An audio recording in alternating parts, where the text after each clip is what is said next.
Good morning, Eagles View Academy students. If you're an American literature student or a film studies student, you don't have to keep watching because this video is specifically for English 2 students. All other students, check out your lesson plans on the student portal, and that'll cover you. And as always, if you have any questions, contact me and I will reply via email, but make sure those emails are using good grammar. Okay, it's an English class, so yeah, I'm being a stickler about that. But otherwise, if you have any questions, let me know. English 2 students, y'all are looking at, yesterday, you read a poem called The Seven Ages of Man by William Shakespeare. And it comes from a play. And so I asked you to read it and to annotate it in your notes. And so what I want to do first, before I talk about the questions you worked with on this poem yesterday, I want to go through the poem line by line and kind of tell you how I annotated this going through. So the first 2 lines.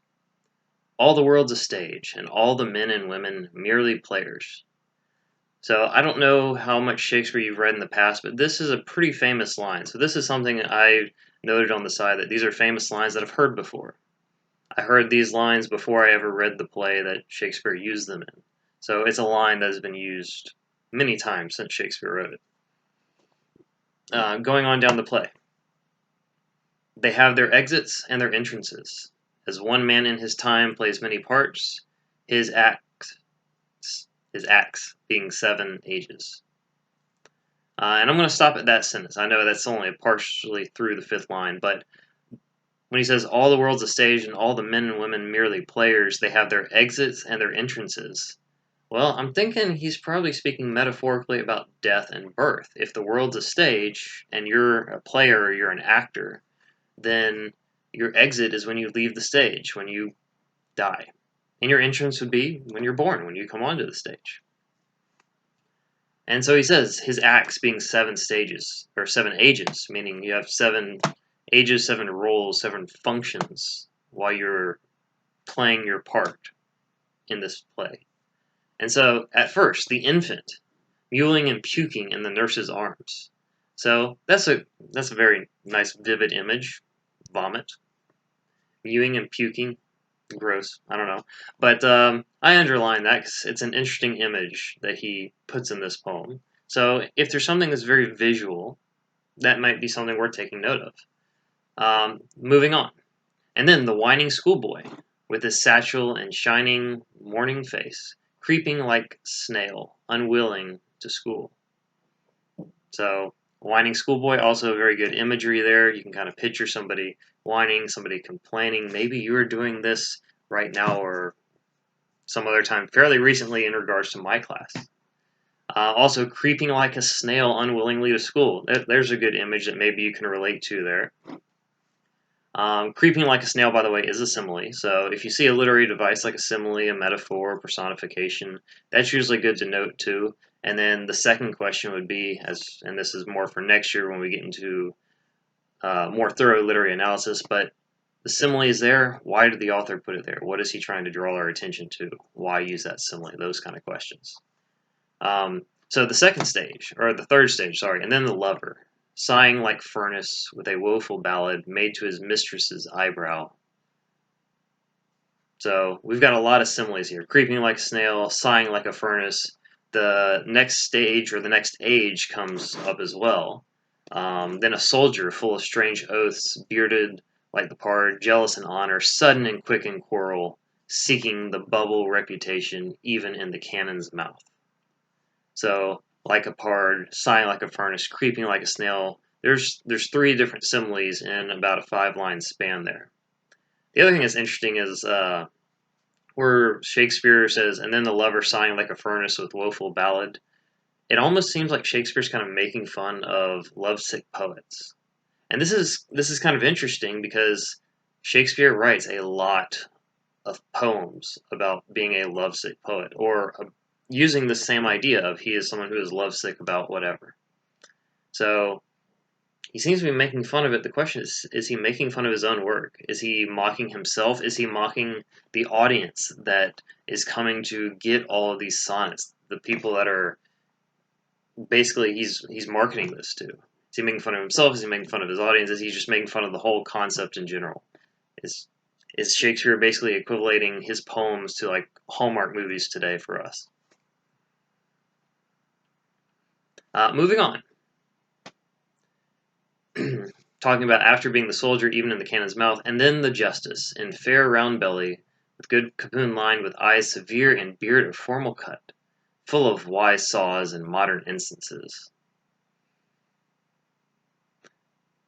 So, going back to the soldier thing really quick, if he's saying he's jealous in honor, and he's sudden and quick in quarrel, quick in quarrel, by the way, is alliteration, that's a literary device there. But if he's sudden and quick in quarrel, it means he's quick to get into a fight. And he's doing that seeking the bubble reputation, which, good question to think about. What does he mean by the bubble reputation? And then you'd have to go with that metaphor. What is a bubble? How fragile is a bubble? How long does a bubble last? So what is he saying maybe about a reputation that is characterized as being bubble-like? But then the other question is he seeming to imply that soldiers die for foolish reasons? Just merely for honor, sudden, quick, and quarrel, strange oaths? Is he saying they're dying for foolish reasons? And then the other question is he saying that is the case for all soldiers? Or could there be exceptions to that? Then the next part, full of wise saws and modern instances. Maybe like me. I don't know. I must be in the fifth age. Maybe. Maybe not. Probably not.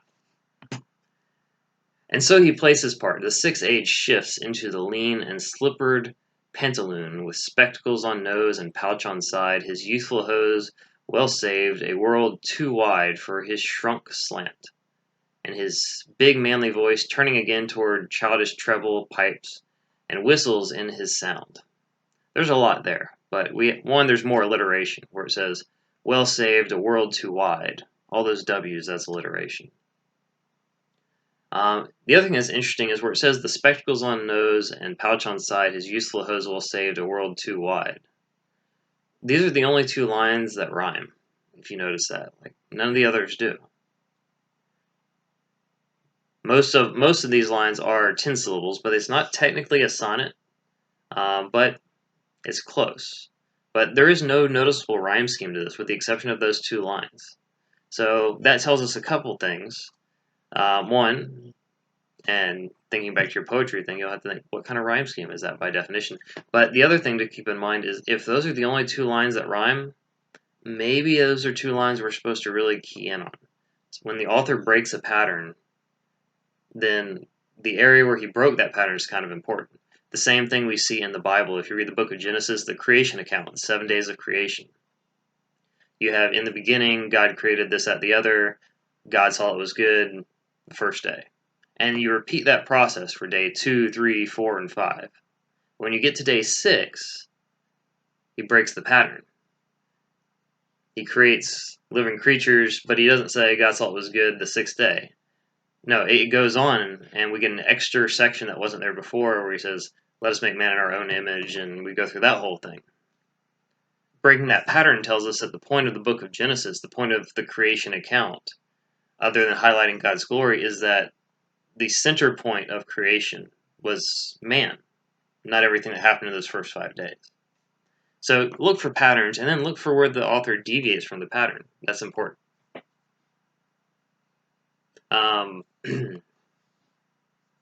Going on. So turning again toward childish treble pipes and whistles in his sound.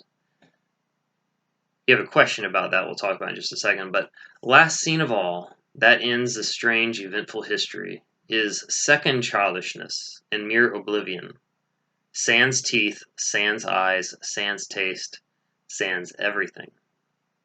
So I gave you the word sans, I gave you the definition on this sheet, it means without. So if you've ever done anything with fonts, when you're working with Microsoft Word, you'll notice there's things called serifs and sans serifs. Serifs are those little accents and things on letters. Sans serifs means those are not there. Sans means without. But he says the thing that ends a strange, eventful history. And so strange, I kind of noted that as an interesting word here. See, meaning strange as in curious, strange as in foreign, strange as in bizarre. Also keep in mind, the word strange has been used one other time in this poem too. He used it when describing the soldier. And so the two times he uses the word strange is describing the soldier, the warrior, and then at the very end of life. That last line where he says sans many times, that's pretty effective repetition. It creates a good rhythm. But at the same time, I wouldn't say that the last line is a sad tone. So I noted that the tone never really gets sad about the end of the age, nor does it really kind of deviate. It's just kind of a matter of fact. It's like, this happens. You die. It is what it is. And if you notice, he references the last stage of life as a second childishness. So in a way, it makes this thing kind of go full circle. You start as an infant, you grow, you get old, and in Shakespeare's philosophy, when you get so old that you've lost your teeth, you've lost your eyesight, you've lost the ability to taste everything, in some ways you've revert. In some ways, you've kind of basically gone back to being a child. As a child, they don't have teeth. And at first, they can't see, but that, that's where he's going at with that. All right, so you had a couple questions about this, so I want to talk about this quick. The first question was, what are the 7 stages? So just in case you didn't catch those in my review just now, 1 is the infant, 2nd is the schoolboy, 3rd is the lover, 4th is the soldier, 5th the judge, 6th the old fool, and then 7th the second childhood / death.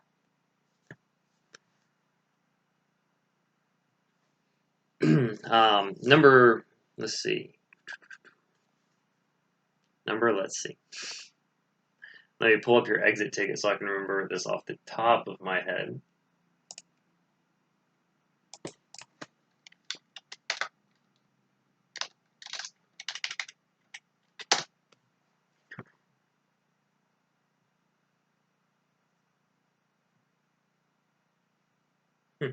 Okay. And your lesson plan. So, sorry about that.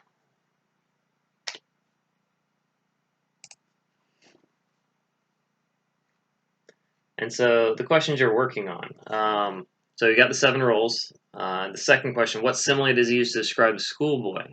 So, and do you think this fits children today? Does it fit you? So, he says the boy, he creeps unwilling to school. So, I don't know where you stand with that, but do you think most students are kind of unwilling to go to school? Can you admit that?